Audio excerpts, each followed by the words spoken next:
আসসালামু আলাইকুম ভিউয়ার, কেমন আছেন? আশা করি ভালো আছেন। আজকে আপনাদের সাথে শেয়ার করব শ্যামলী এনার ট্রাভেলসের সাথে সীতাকুণ্ড থেকে ঢাকা আসার ভ্রমণ অভিজ্ঞতা। তো চলুন আর দেরি না করে আজকের ট্রাভেল ব্লগটি শুরু করা যাক।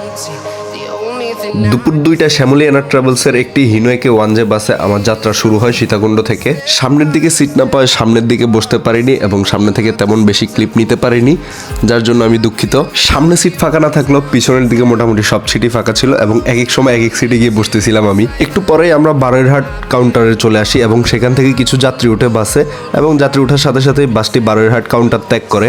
এরপরে আমরা ফেনীর মহিপাল ব্রিজ ক্রস করতেছিলাম এবং আমরা এখন ফেনীর মহিপাল ব্রিজের উপরেই রয়েছি। যেহেতু এটি একটি হিনোয়েকে ওয়ানজে বাস এবং এই বাস আসলে কিভাবে চলতেছে বা ইঞ্জিন বা হচ্ছে প্রেসার বোঝার জন্য হয়তো একদম বাসের সামনে বসতে হয় ইঞ্জিনের ওইখানে, অথবা একদম পিছনে বসতে হয়, তাহলে হচ্ছে যে সাইলেন্সার বা হলারের আওয়াজটা কিছুটা পাওয়া যায়। মূলত সেই জন্যই একবারে পিছনে গিয়ে বসি এবং এটি যেহেতু একটি 36 সিটের বাস, তো যথেষ্ট পরিমাণ লেগ স্পেস ছিল প্রত্যেকটি সিটের মাঝখানেই। এভারেজ 90 থেকে 100 স্পিডে আমরা এগোচ্ছিলাম।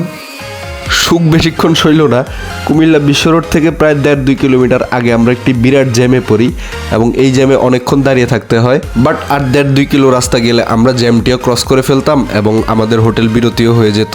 ম্যাপে ঢুকে দেখি সামনে দীর্ঘই জ্যাম লেগে আছে এবং পিছনে অনেকখানি জ্যাম চলে গেছে। আপনারা দেখতেই পারতেছেন, এখানে ক্লিপে দেখাই যাচ্ছে যে কতটুক জ্যাম আছে। আসলে অনেকখানি আসলে জ্যাম বলা যায়। দীর্ঘ এই জ্যামে সবাই যার যার গাড়ি থেকে নেমে গেছিল এবং সবাই হাঁটাচলা করতেছিল আশেপাশে, যেহেতু জ্যাম ছাড়তেছিল না এবং সবাই হচ্ছে স্টার্ট অফ করে বসেছিল। অবশেষে 1.5 ঘন্টার জ্যাম শেষ করে আমরা একটু একটু করে এগোচ্ছিলাম, মানে একটু গেলে আবারও একটু জ্যাম পাচ্ছিলাম, বাট রানিং জ্যাম ছিল বলা যায়। আমার ট্যুরমেটের রেজিস্ট্রেশন ছিল ঢাকা মেট্রো 14 সিরিয়ালের 6682, অর্থাৎ মোটামুটি 14 সিরিয়ালের পুরান গাড়ি বলা যায়। বাট যেহেতু হিনো ওয়ানজে, এটি ভাই মরে না আসলে, হিনো ওয়ানজেই আসলে। তো সেরকমই হচ্ছে একদম পিওর ওয়ানজের ফিল নিতে নিতেই হচ্ছে ঢাকার দিকে এগোচ্ছিলাম। সারা রাত জার্নি করে যেহেতু চট্টগ্রাম গিয়েছিলাম, একটু ঘুম হয়নি সারা রাত, তাই একটু রিল্যাক্সেবল জার্নি চাচ্ছিলাম এবং আমাকে হচ্ছে হাইগার থেকেও অফার করা হয়েছিল ওইখান থেকে আসার জন্য, বাট হাইগারে আসিনি, ওয়ানজেতেই এসেছি। বাট রিল্যাক্সেই এসেছি বলা যায়, ঘুমাতেই এসেছি। অবশেষে আমরা চলে আসলাম আমাদের হোটেল বিরতিতে। ঢাকা চট্টগ্রাম মহাসড়কে যতগুলো শ্যামলী এনার ট্রাভেলস বা শ্যামলী পরিবহন বা হানিফ এন্টারপ্রাইজের যত বাসই চলাচল করে সবই বলা যায় নূরজাহান হোটেলে ব্রেক করে এবং এটি কুমিল্লার একটি বিখ্যাত হোটেলই বলা যায়। হোটেল বিরতি শেষে আমরা আবারও ঢাকার উদ্দেশ্যে রওনা হলাম এবং আমরা ঢাকার উদ্দেশ্যে এখন চলছি। মোটামুটি যেহেতু জ্যাম ছিল রাস্তায়, তো অনেক গাড়ি ঘোড়ার চাপ ছিল। এখন আমরা কুমিল্লা বিশ্ব রোড ব্রিজ ক্রস করতেছি এবং সবাই যেহেতু অনেক জ্যাম পোহাইছে, তো সবারই একটু তাড়া বা সবারই একটু প্রেশার আছে বলা যায়।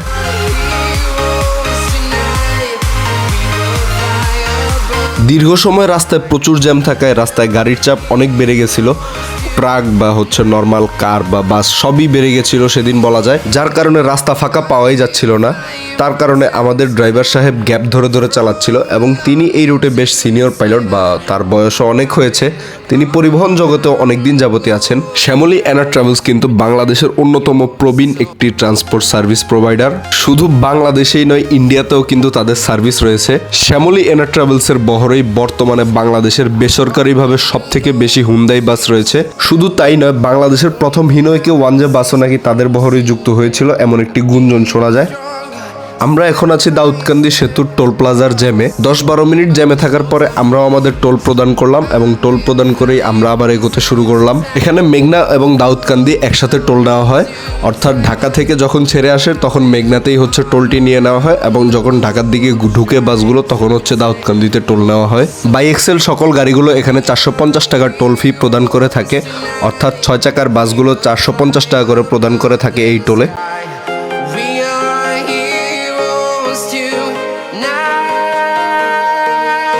সারা রাস্তাতে আমাদের তেমন কোনো বাসের সাথে দেখা না হলেও দাউদকান্দি থেকে নামার সময় হানিফ এন্টারপ্রাইজের একটি ওয়ানজে বাসের সাথে দেখা হয়।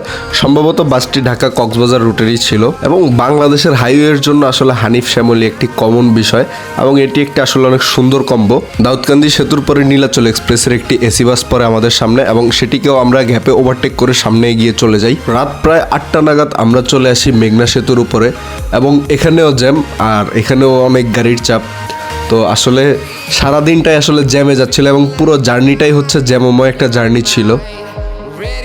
এভাবেই একটু পর পর জ্যাম পেরোতে পেরোতে আমরা অবশেষে ঢাকার মধ্যে ঢুকে যাই, মানে কাশপুর পার হই, এবং এখানে এসে আবারও জ্যাম, এবং এই জ্যামে এগোতে এগোতেই আমরা আসলে মেয়র হানিফ ফ্লাইওভারের দিকে যাচ্ছিলাম। তো অবশেষে অনেক কষ্টের পর আমরা মেয়র হানিফ ফ্লাইওভারে উঠতে পারি। এবার মেয়র হানিফ ফ্লাইওভার হয়ে বাসটির গন্তব্য হচ্ছে আবদুল্লাপুর পর্যন্ত, অর্থাৎ আবদুল্লাপুর পর্যন্তই যাবে বাসটি। মূলত আবদুল্লাপুরের ট্রিপ হওয়াতেই উঠেছি। আরামবাগেরই শ্যামলী এনো ট্রাভেলসের একটি হাইগারে আমাকে অফার করা হলেও কিন্তু আমি সেটিতে উঠিনি, সেম ভাড়াই বলা যায়, বাট আমি সেই বাসটিতে উঠিনি, আমি নন এসিতেই উঠেছি। যেখানে ঢাকার বাইরে জ্যাম না থাকলেও ঢাকার ভিতরে অলওয়েজ জ্যাম থাকে, তো সেখানে ঢাকার বাইরে জ্যাম পেয়ে এসেও ঢাকার ভিতরে জ্যাম পাবো না এমনটা এক্সপেক্ট করা আসলেই বোকামি। হালকা হালকা জ্যাম পাচ্ছিলাম এবং হালকা হালকাভাবেই এগোচ্ছিলাম আমরা। রাত 10টার পরে আমার ট্যুরমেট আমাকে বসুন্ধরা নামিয়ে দিয়ে আবদুল্লাপুরের উদ্দেশ্যে আবারও চলে যায়। ঢাকার মধ্যের জ্যাম সহ এতটুক পথ 5 থেকে 5.5 ঘন্টার মধ্যে কভার করা গেলেও আমার লেগেছে 9 ঘন্টার মতো। জ্যাম ছাড়া শ্যামলী এনো ট্রাভেলসের সাথে প্রথম এই ভ্রমণটি ছিল আসলেই অনেক সুন্দর। চাইলে এখনই আমার ফেসবুক আইডির সাথে অ্যাড হতে পারেন। ফেসবুক আইডির লিঙ্ক ডিসক্রিপশন বক্সে দেওয়া আছে এবং নাম হচ্ছে মেহেদী হাসান রবিন। পরবর্তীতে কোন বাসে বা কোন কোম্পানির বাসে আমার ভ্রমণ ভিডিও চান তা অবশ্যই কমেন্ট করে জানাবেন। আজকের ভিডিওটি থাকছে এই পর্যন্তই, আবারও দেখা হবে নেক্সট কোনো ভিডিওতে। ততক্ষণ পর্যন্ত সবাই ভালো থাকবেন, সুস্থ থাকবেন। আসসালামু আলাইকুম।